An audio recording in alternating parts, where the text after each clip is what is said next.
episode 246. When I started seeing personal computers being used and then used in the shop itself, I really started to think, hey, wait, there is going to be some interesting things happening here. And that pushed me into learning, getting my own computer and then learning how to utilize that computer to store data or figure out how to, manipulate things. And I was at a trade show looking for some peripheral connections to connect a digital storage oscilloscope. And I ran into a gentleman that we both know, George Minshew of AES Wave. And he asked me if I had a modem in my computer. And I said, what's a modem?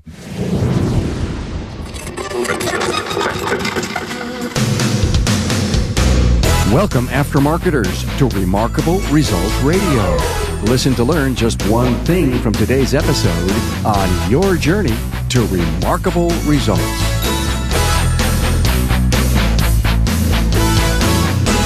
Welcome, aftermarketers throughout North America and around the world, to another in-depth interview with iATN's Scott Brown. Carm Capriato here, your host. Hey, many know Scott Brown, have heard him speak, and have watched iATN grow. In this interview, you may just learn something about Scott you didn't know, also about the start of iATN and how iATN is planning for the future. This episode is brought to you by Federal Mogul Motor Parts. They bring you these in-depth interviews twice per week.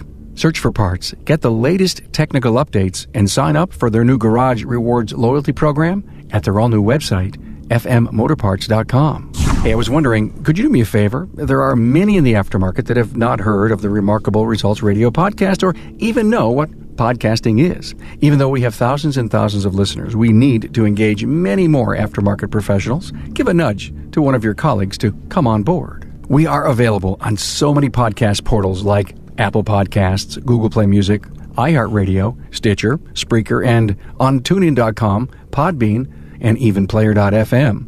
Another great way to listen is on my own podcast app. It's free. Just go to your app store, search for Remarkable Results Radio, install, and get every episode at your fingertips so you can listen on demand to every episode whenever you want. And that's what's so cool about podcasting. It's like Netflix for radio. On-demand audio series like yesterday's AM, FM, and Drive Time Radio that fits your own schedule. I'd love to welcome new Facebook friends of the podcast, Hal Lewis, Nate Winston, and Cody Fraley, and new LinkedIn connections, Bruce Weiss, Tracy Renee, and Tom Cheddar. Thank you for your connections. Are you socially in touch with Remarkable Results Radio? Well, find every social link on my social page. Hey, by the way, there's some great technician interviews. They're just waiting for you to listen. Go to remarkableresults.biz and click on the Technician series. Hey, now enjoy a great interview with Scott Brown, President iATN. Scott is an ASE Master Certified Automobile Technician with over 3.5 decades of professional service industry experience. He and his wife own Connie and Dick's Service Center, a 57-year-old independent shop in Southern California. Now, Scott began collaborating with other industry professionals online beginning in the early 90s.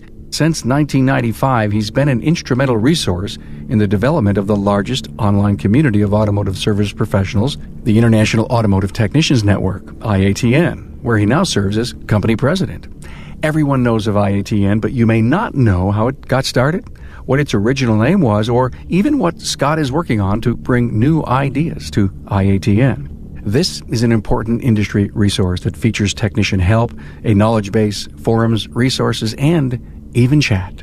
Now listen when Scott shares information on popular forums and libraries, the value of the Shop Finder feature, the Special Educators channel, and the new review space, among so many other great insights on iATN. Now, here's the interview with iATN's Scott Brown.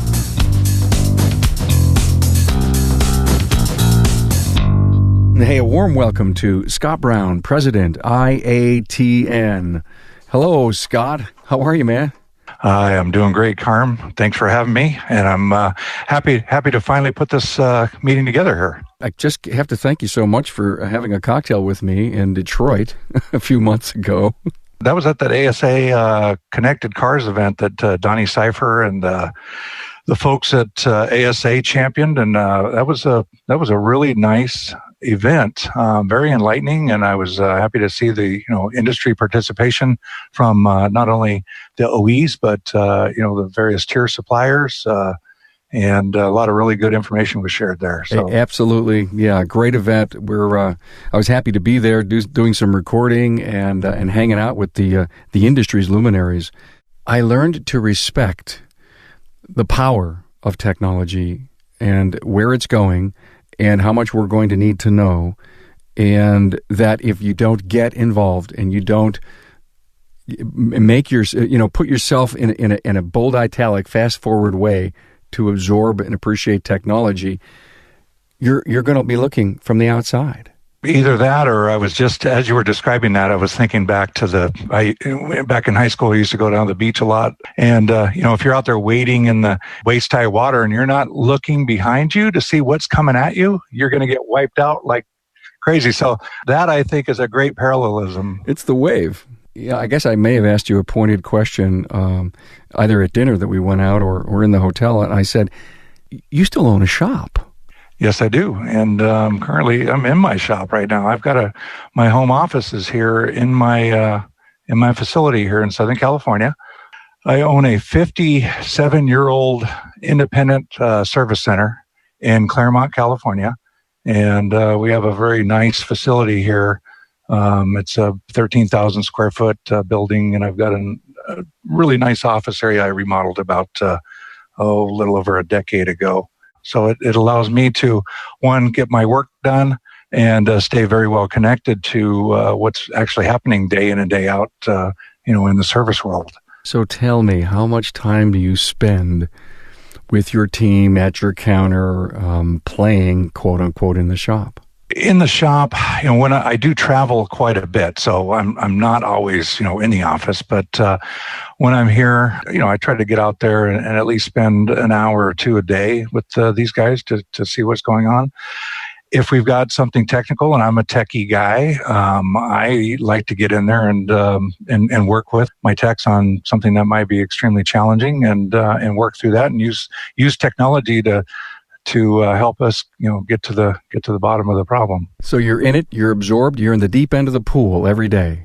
Yeah, and not only looking at the technical challenges the back shop has, the front shop challenges as well. Consumers really, they're driving around in these vehicles, and as you alluded to earlier, there are so many layers of tech applied to these automobiles that can present some pretty complex challenges, and I don't think they really understand what it actually takes on the back end to provide competent service.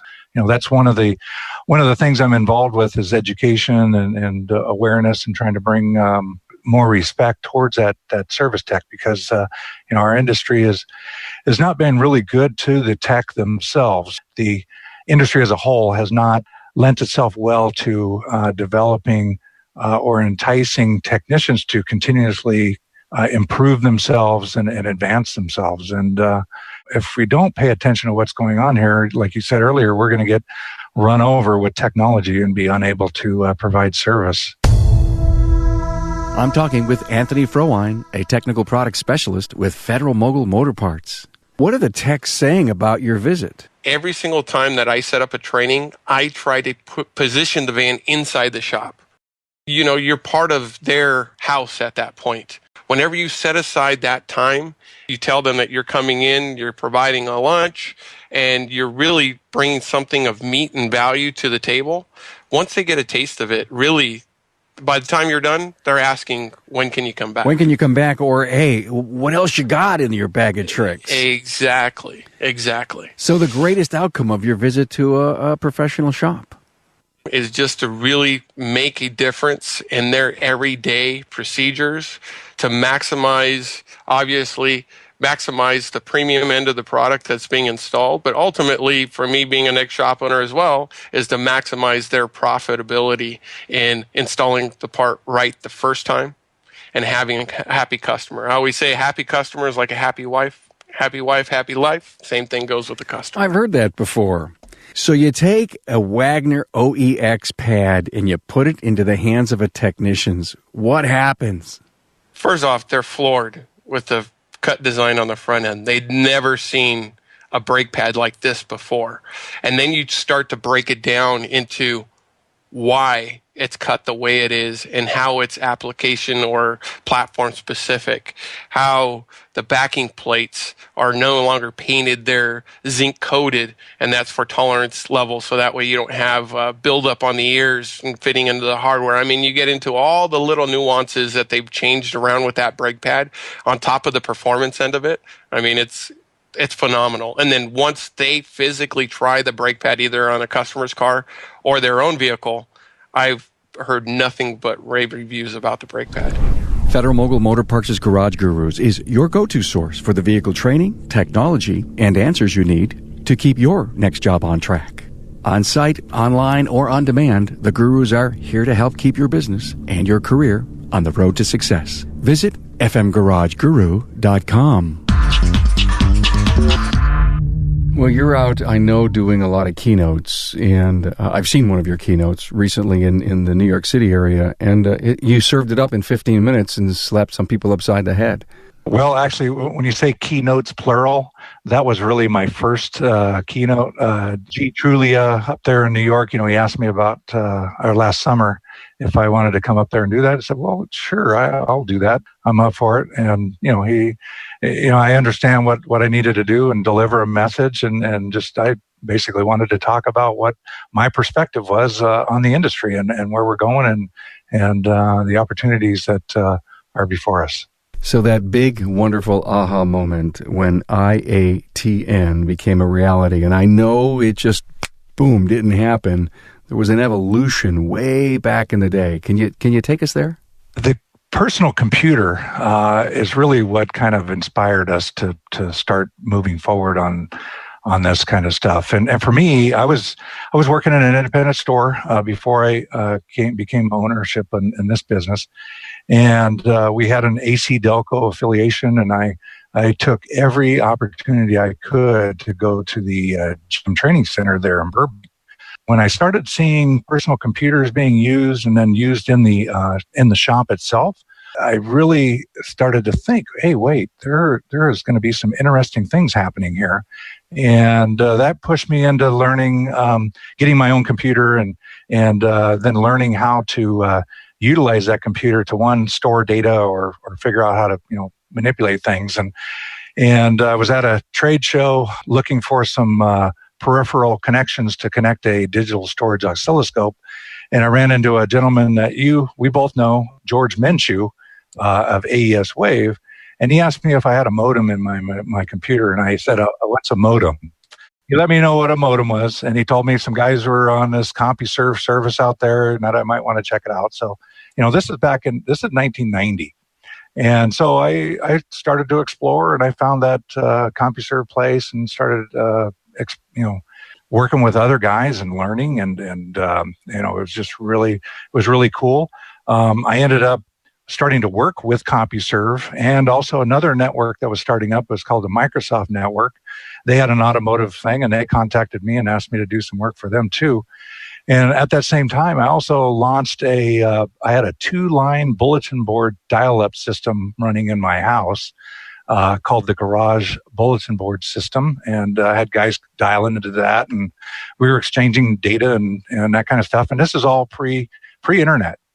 And then, as time moved along, 94, 95, I was getting more involved with the local trade association here in California as the Automotive Service Councils. And I was asked to give a presentation on using digital technology and communications. Now, wait a minute. Is that still pre-internet?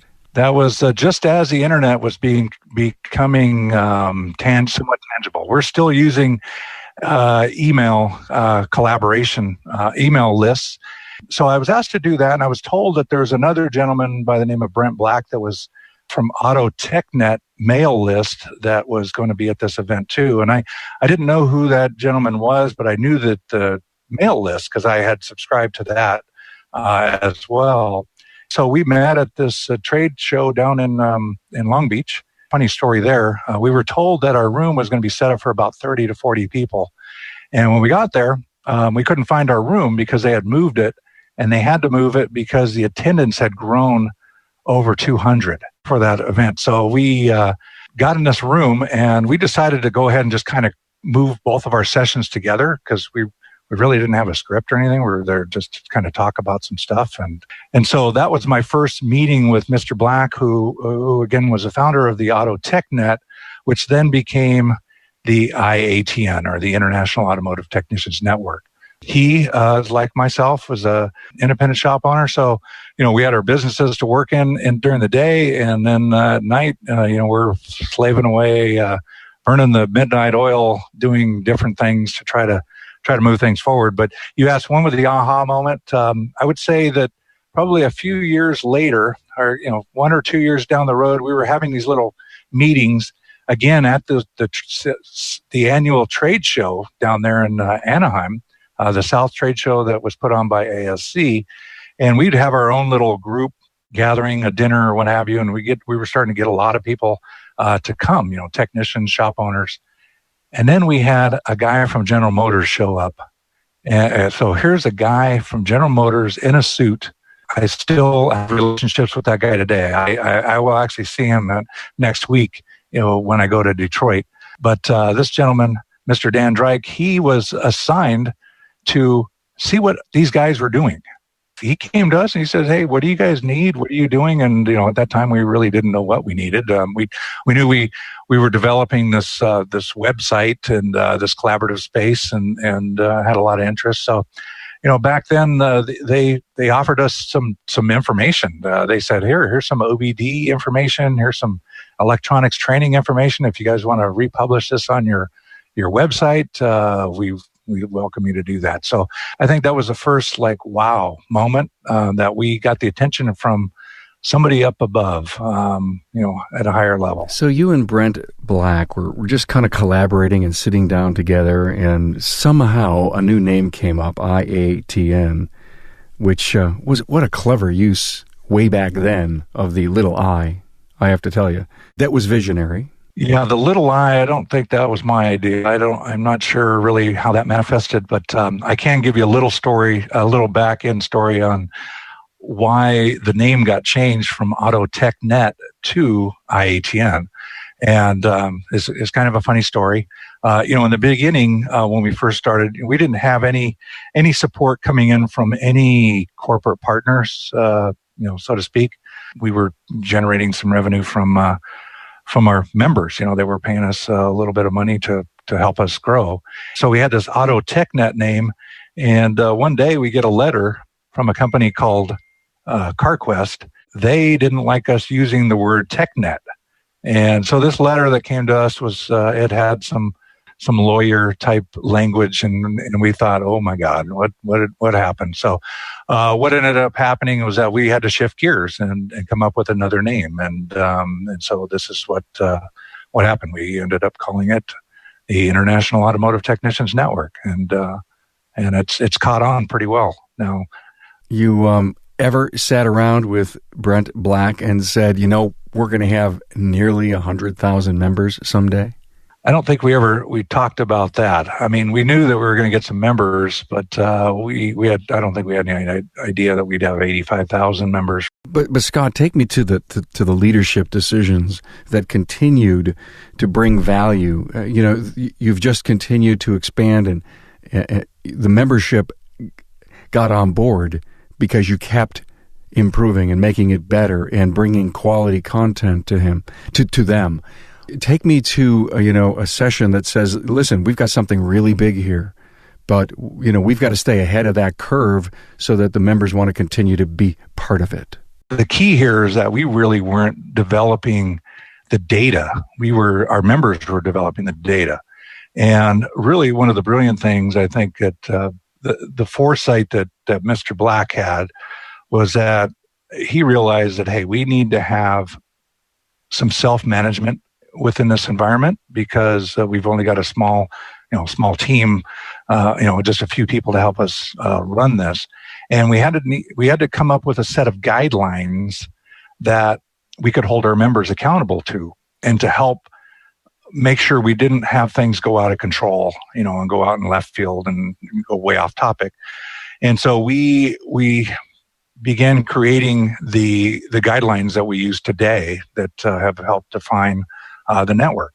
And that has allowed members to collaborate in a space, freely creating data and exchanging knowledge, again, within a construct that was supportive of good dialogue, good exchange, one, to move our mission, and that's to provide a forum in the betterment of our trade. And so that's really what transpired there. Well, you told me that your mission was cast back in 1995, and it still holds true today. That is true. It was a little later in 95, but we had, originally we had about 50 guys that were communicating on this mailing list. And the mail list basically was how we all collaborated with each other. And we then said, hey, we need to come up with a mission statement that defines us. And we worked on that mission, and it's basically the same mission that we have today, and it's a very important thing that we use to help propel us into the future. Do techs gain notoriety and become well known in the forums? It's now grown into a pretty big stage, and so there are a lot of intimidating factors there that today, if a tech comes on and he starts looking around and he sees the exchange of data and how guys are collaborating, they may seem a little overwhelmed to engage. But I can see, being involved from way back in the very beginning, there are several unique individuals that I've seen move through their career and have become, they've become a much bigger person than they were back then.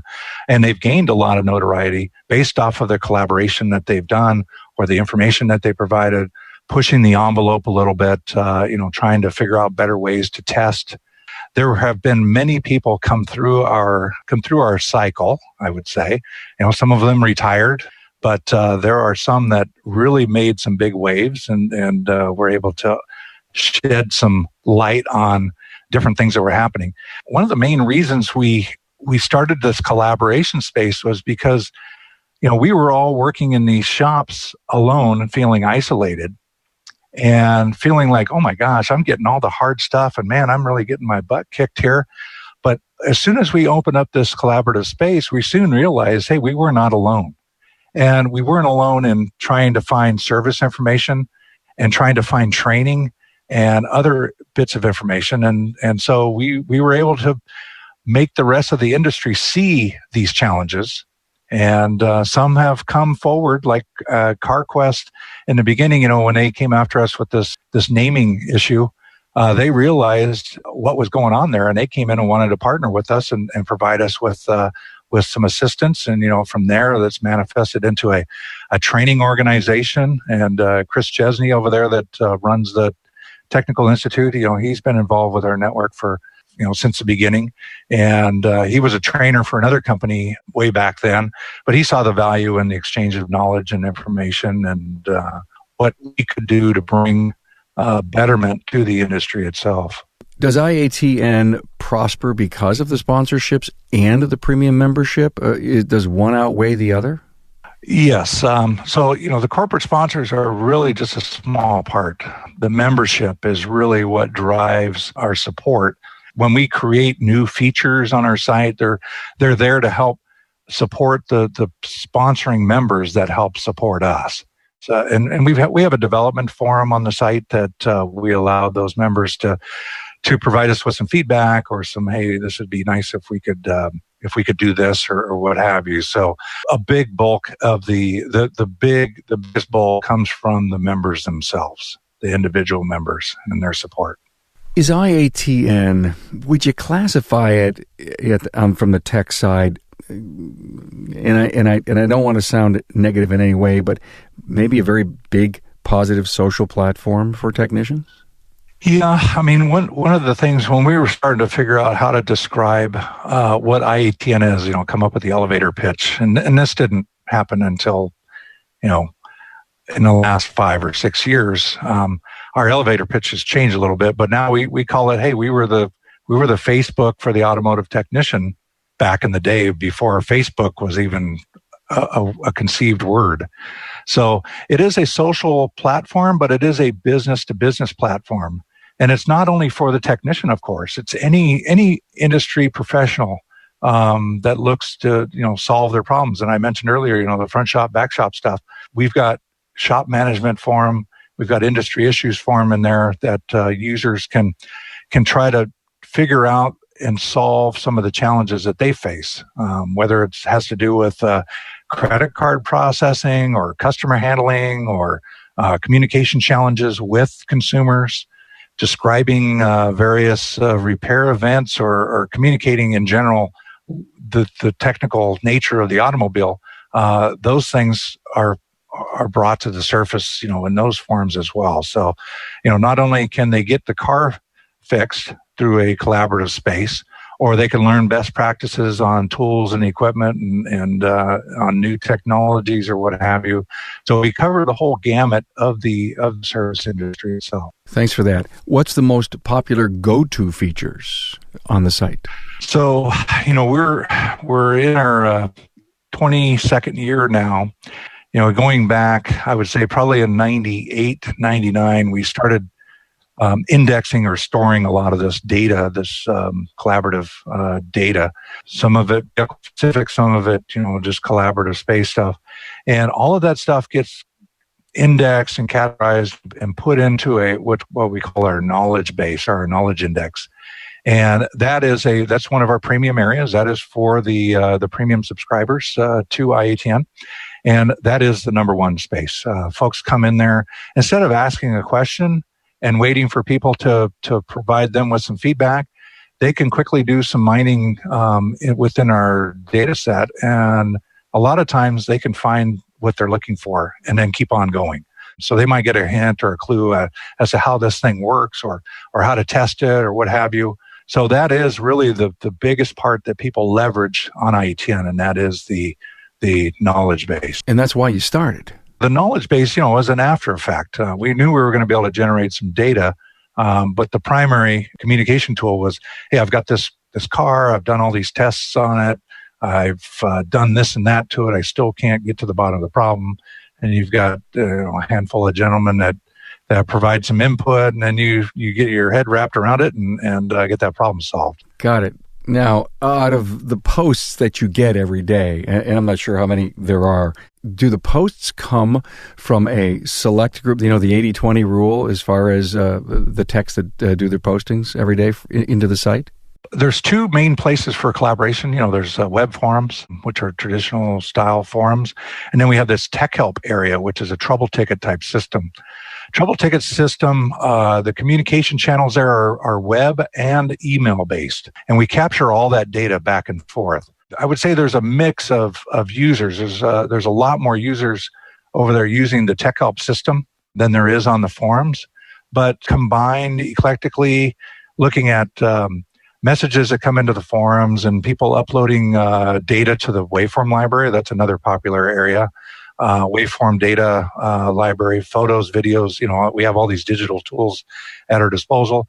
And through the tech help area, tech help questions that come in and then the replies.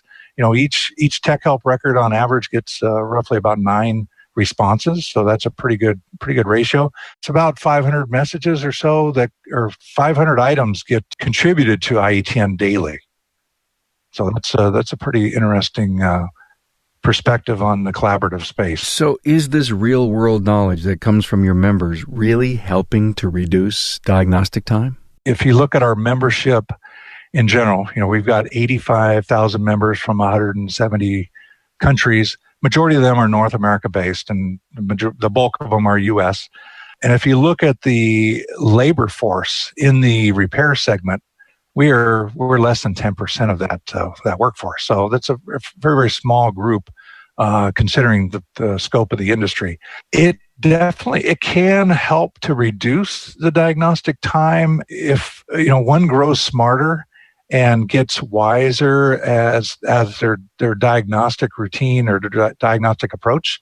It can definitely help them. It by no means infers that every repair or every diagnostic challenge is going to be met in 0.3 minutes, or I'm sorry, 0.3 of an hour, like the OEs dictate to their technicians for warranty stuff. And really, again, some of these complex problems, some of these problems can be very, very intimidating and caused by some simple little weird problem. Batteries, battery cables. The goal here, I think that the takeaway, if you get involved with iATN, as a technician or industry service professional, it can definitely help to enhance your professionalism and your ability to address the challenges that are, being presented to you today and into tomorrow. Mobile app. There was this time a few years ago and Google says, if you're not mobile, you're zero. Have you moved into mobile apps? We have. That has been what was interesting is that, probably 5 years ago, we started looking at how members accessed our site and how there was a big shift in people accessing our site through a mobile device, a cell phone. And we knew we had to come up with a way to allow our members to utilize an application on their device to kind of get to the nitty-gritty thing, to the meat and potatoes, the communication space. And so today we have an Android device and we also have an iOS device, and it will allow a member to easily collaborate within the forums. It will allow them to also get notifications on certain topics that are very interesting to them. They may see something new posted. Maybe it's about a tool or a technique or whatever, and they can hit a notification button, and they'll get instant notifications the moment there's some new dialogue taking place. So they can, stay on top of that.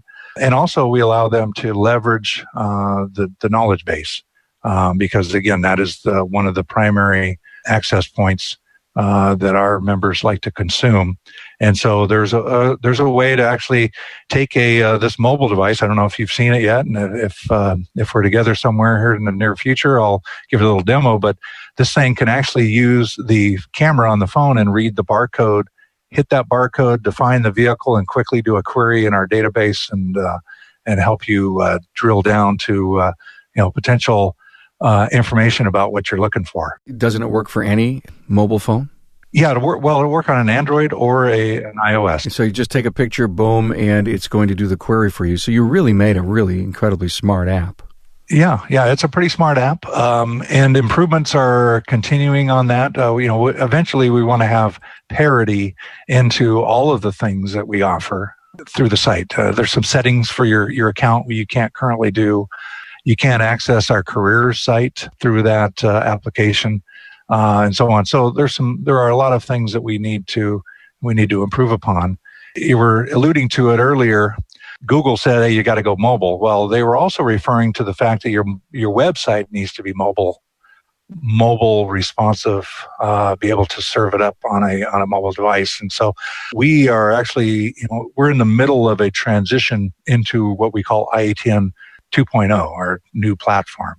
And there are segments that are operational today, the iATN Auto Pro Careers and the iATN Auto Pro Reviews, Products and Services Guide. Those are all built on this new platform, and it is mobile responsive. So you don't have to install an app. You just go there with your web browser on your phone, and it will serve up the data responsively. Right, and it understands what kind of device it's communicating with. That's correct. Yep. Tablets okay too? Yeah, tablets will work too. Yeah, you can install the app on the tablet, whether it's an iPad or an iPhone, or for the Android space, the other tablet, the Android tablets or Android phones will work. Do you have any information on the digital vehicle inspection software that's out there? And every tech is getting a tablet today. Are they putting your app on the tablet? That I don't have a lot of visibility on. I know there's a lot of rush into doing digital inspections, which I think is great. It helps to define. It helps to basically manage the repair process. The inspection process is very critical. I mean, it's just like a pilot when he goes and preps for a flight. He's going through a checklist, and that checklist is making sure that he doesn't skip anything. Because the consequences would be pretty severe. But what you're asking about is, hey, are they installing this mobile device on those devices? I don't have any visibility on that, but I would think it would be a wise thing to do for a user. If he's got a tablet and he's standing there with a tablet and he has a question about something, why can't he just flip over to a web page to do a little research? Well, maybe we just broke the code here. Yeah, leveraging technology is one of the things that I'm a big proponent of.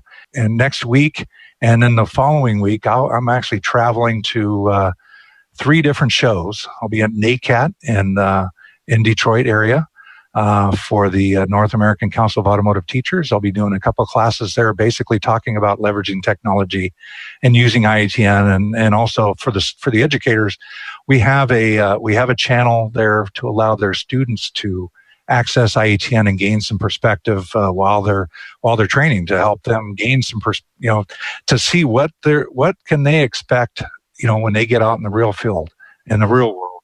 So you're letting the educators have their space in iATN. Correct. The educators, and we've got quite a few educators that participate in this the student program. The educator basically has an account.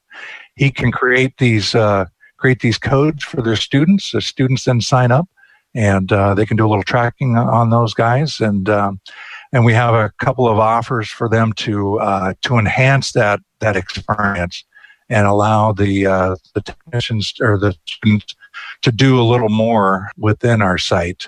And again, it's going to help them augment their learning process. I remember back when I was a young kid and I was going to tech school, my brain was like a sponge. I knew there was so much that I didn't know, and I still try to treat it like a sponge today, but the sponge is getting kind of dry. It doesn't absorb as much anymore.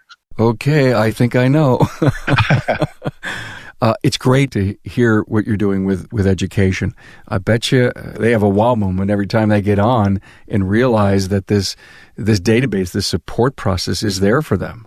Yeah, and we're hoping, we can generate this student when we get him exposed to it. We're essentially hoping to generate a lifetime customer as well, because it'll help him enhance his or her career moving well into the future.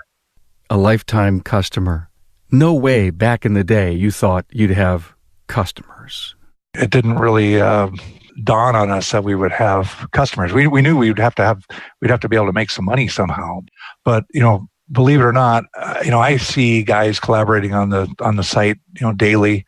Some of these guys have been around since, you can go look at their profile. If you're browsing around on our site and you see some dialogue, you can click on their name and look at their profile. You can see how long they've been around.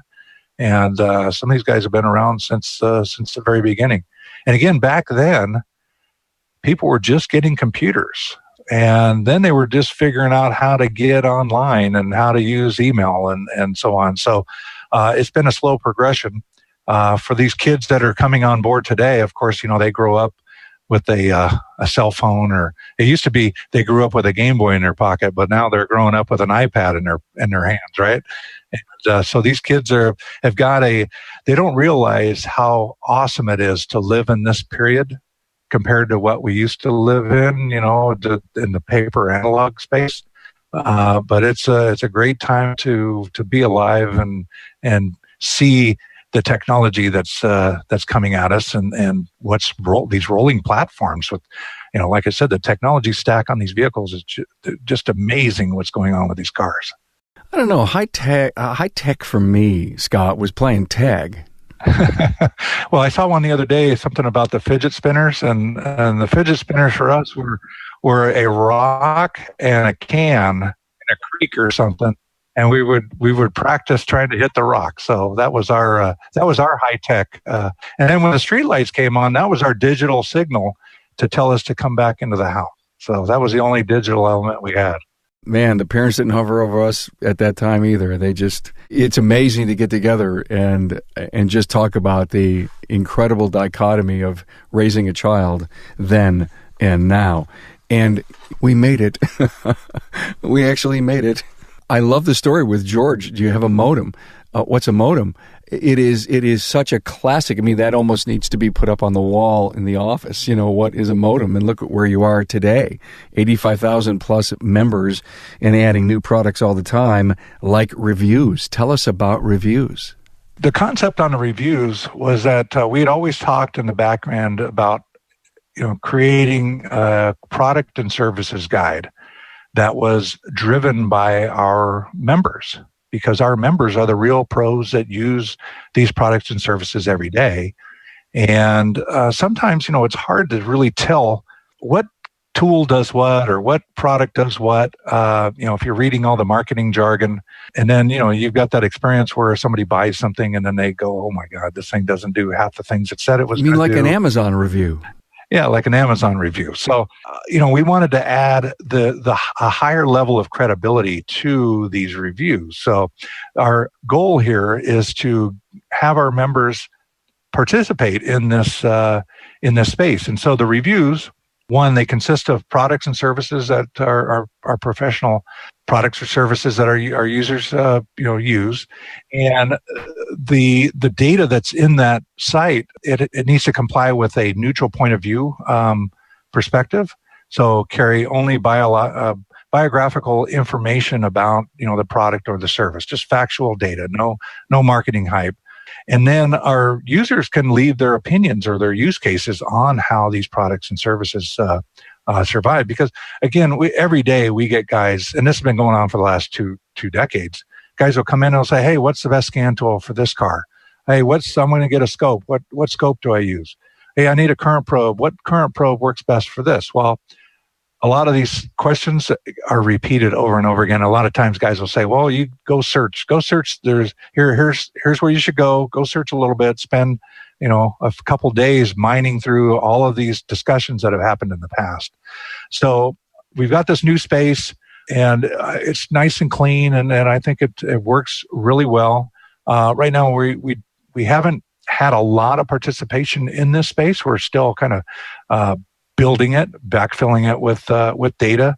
But as time goes on, I believe that our members will see the value in it and help to participate in that. And then that data, if you're going into the site and you're starting to ask a question, there's no reason why we couldn't use a little bit of artificial intelligence, which is a new feature. So if a guy's talking, says, "Hey, what's the best scan tool?" we could recognize that question and say, well, hey, you might want to ask this question here, or we could just point him over to this little area called the review site, and allow him to get a little perspective on what's going on, and where he might get some help there. But again, if he can't find what he's looking for there, then he can come in and continue asking his question and get feedback from the space. I love the feature. And so many times when we buy something on Amazon and we go down and we read the reviews and here's a 5-star and here's a 4-star and people get into some depth, what we don't know about that person is what kind of person are they? Are they like me? Do they have the same situation? What I like about what you're saying with review is you could look at the profile of the person making the review. And you could look at how many years they've been in business, what kind of market are they in, and again, maybe their resume is posted. And I think it brings a lot more credibility to the review. Yeah, that's exactly the concept. It definitely lends itself well to providing a well-respected review. And so you can apply a level of weighting to that particular review. And I'm like you, and any other consumer, I go out to buy something and I do a lot of higher level video and photography type stuff. And one of the sites that I go to has a very good, it's more of a pro type site. And when I go to buy something, I'm always reading these reviews and I'm putting my eyes in their shoes, okay, and trying to see what is going on with their world. How does this tool apply to them? And I've had cases where I've looked at something and a guy says, "Oh yeah, well I bought this and this works great, but the little attaching devices, doohickeys that come with this are not very good. And I found a good solution," and they list something else. That guy just saved me a ton of time. So the same concept would apply here at iATN. And again, on this professional site, I'm looking at the guy's reviews and how he's describing the use case. There, I can make a lot of inference that this is a real review coming from somebody that's authentic. If you go to like any of the other shopping sites, Amazon, like you referred to, some of these reviews you don't know whether they're planted or what have you, and it's a big challenge. So the internet is a big wild west out there. But we've always tried to live by our guidelines and provide a straight and true platform that again continues to help build credibility for iATN plus the participants. One final question or one final thought. I love the shop finder idea, where the shop finder can help a shop owner bring a credible shop to the person who's moving away to a different city. Do you see it being used for that a lot? I do. And in fact, I remember well before the internet, here in this shop, we would get customers coming in and saying, "Hey, my daughter's going to college in New York, and I want you to find me a shop just like yours." And it would be up to us to start networking. And, we were ASA members, so we would go to this paper directory and we'd try to find some shops and make some phone calls and make some connections. Today, if you're an iATN member and you go into our shop finder and you look for some shops in that geographic region, you're only going to see our premium business account shops in that area, which, in my opinion, it may be slightly biased, but I mean, the integrity of that shop is going to be a little bit higher than the rest of the shops in that area. One, because they've taken the time to invest in iATN and pay attention and stay up to date with what's going on. So a lot of times a customer, and we've done this multiple times, we've had a customer come to us and now we'll just go to that shop finder and find a shop. We'll sometimes make contact with that shop and make sure that that's the car line that they're experts in. But we've got other shops on the site doing that as well. Going in there and mining that database and trying to get a head start on finding their customers a new home. Thank you so much, Scott. Scott Brown, President, iATN. I appreciate you being on. Hey, thank you, Carm. Talk to you soon. Hey, thank you, Scott Brown, for paying it forward and sharing your business insights and your remarkable results and vision with iATN. Visit Scott's show notes page at remarkableresults.biz/E246 and get additional bio information on Scott Brown. Scott had a vision coupled with insights and ideas that spurred a powerful idea that helped to shape our auto care industry, and I'm glad he shared his story. And thank you for joining us in your support of the Aftermarket's premier podcast. I know you are finding a treasure trove of wisdom in the archive of more than 245 episodes, plus all the Town Hall Academies. So if you have any questions or comments, email me at carm@remarkableresults.biz or head over to the contact page on the website. Hey, please share this content-rich resource with your friends. There's a lot to go around. It's really easy. Email the episode link. Share my Facebook page, Twitter account, or LinkedIn connections. The richness grows because you help ripple the waters of remarkable results. I'm grateful and thankful for your support. Thanks for being on board to listen and learn from the premier automotive aftermarket podcast. Until next time,